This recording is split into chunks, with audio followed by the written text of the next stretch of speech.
Media পাড়ায় নাটকের অভাব নেই, কিন্তু পর্দার সেই কান্নাকাটি আর সতীসাধ্যী ইমেজ যে বাস্তবে কতটা ভয়ঙ্কর হতে পারে তার জীবন্ত প্রমাণ আমাদের গ্ল্যামার গার্ল তানজিন তিশা। এই নাটকের দুনিয়ায় মুখোশ পরে অতীব ভদ্র সেজে থাকা মানুষগুলোর মুদ্রার উল্টো পিঠ যখন সামনে আসে তখন বোঝা যায় এদের আসল অভিনয় তো ক্যামেরার সামনে নয়, ক্যামেরার পেছনে। সত্য আসলে কতদিন আর চাপা রাখা যায়। সামিয়া অথই যখন ফেসবুক লাইভে এসে নিজের হাত আর ফোলা চোখ দেখালেন তখন তিশা আপার সেই সাজানো ইমেজের বেলুনটা এক তুড়িতেই ফেটে গেল।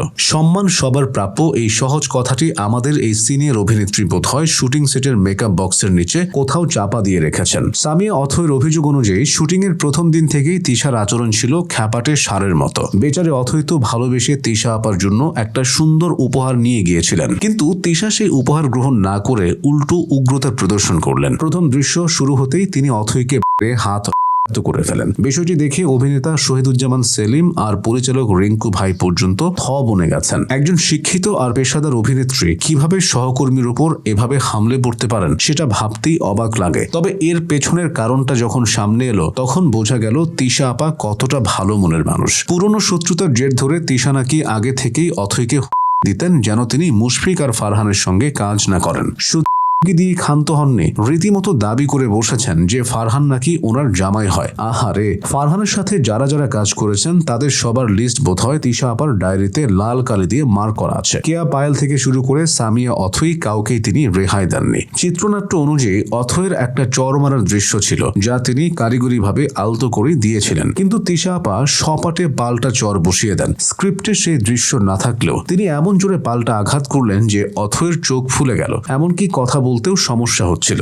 মুশফিক আর ফারহানের সাথে তিশার প্রেমের গুঞ্জন নিয়ে কম জল ঘোলা হয়নি, কিন্তু ফারহানকে নিজের জামাই দাবি করে অন্য অভিনেত্রীদের ক্যারিয়ার শেষ করে দেওয়াটা কোন স্তরের নোংরামি? আপনার জামাই হলে আপনি আঁচলে বেঁধে রাখেন, অন্য মানুষের সাথে দুর্ব্যবহার কেন? তবে তিশার এই হুমকি দেওয়ার রেকর্ড তো আজকের নয়, এর আগেও তিনি নানা কারণে সমালোচিত হয়েছেন। এক নারী উদ্যোক্তা প্রতারণার অভিযোগে তিশার বিরুদ্ধে মামলা করেছিলেন। সেই রেশ কাটতে না কাটতেই তিশা আবার প্রাণনাশের দেন সেই নারী উদ্যোক্তাকে। পরবর্তীতে নারী উদ্যোক্তা ও ফ্যাশন ডিজাইনার আয়েশা আনুম ফাইজা সানায়া চৌধুরী তিশার নামে জিডি করতে বাধ্য হন। তিশা আপার এই ট্যালেন্ট শুধু দেশের সীমানায় আটকে নেই, আন্তর্জাতিক পর্যায়েও তিনি নিজের ছাপ রেখে এসেছেন।